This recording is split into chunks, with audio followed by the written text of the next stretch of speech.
Ground Zero on the night before Thanksgiving. One of the troubling things to come out of the work at Ground Zero, a mysterious thing. Workers, people close by complaining about a strange cough. Some of us have had a really long cold.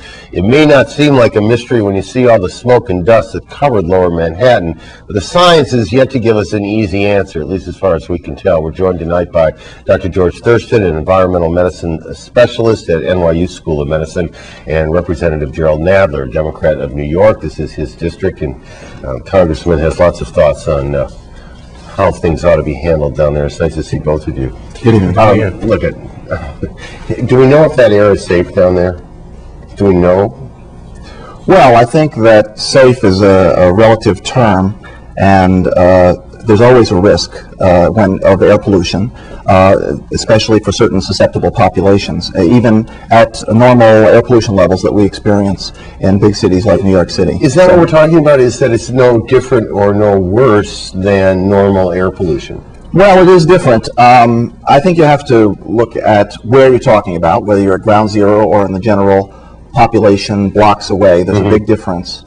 And also when you're talking about. In September, the levels were quite high in the surrounding community, but in our monitoring that we have conducted at NYU Downtown Hospital, conducted by the medical school there, that we found that the levels there now are fairly similar to what we're seeing in other parts of the city. We're also monitoring at the NYU Medical Center in Midtown.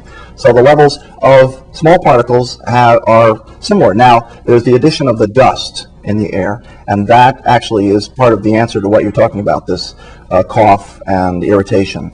Those levels are higher. That's not something that's usually monitored, but it is because those large particles are caught by your upper airways and your nose and throat, and they don't get deep in your lung like the fine particles do. So that's causing some of this irritation. We've been analyzing that and found that it's very caustic, and so it's causing a lot of these problems. Isn't there? Are those people working, are they safe down there every day?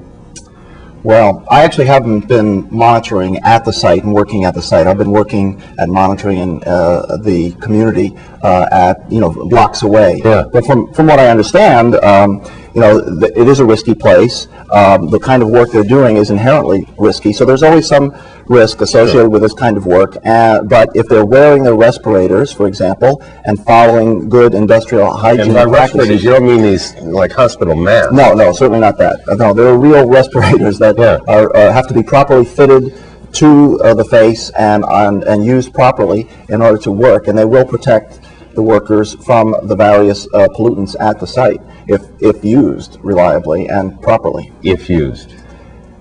Yes. Yeah. Thank you both. Have a good holiday. Thank you. It's nice to see you, always. We'll continue in a moment. Lean time for some charities after the tragedy of 9/11. We'll talk more about that in just a moment.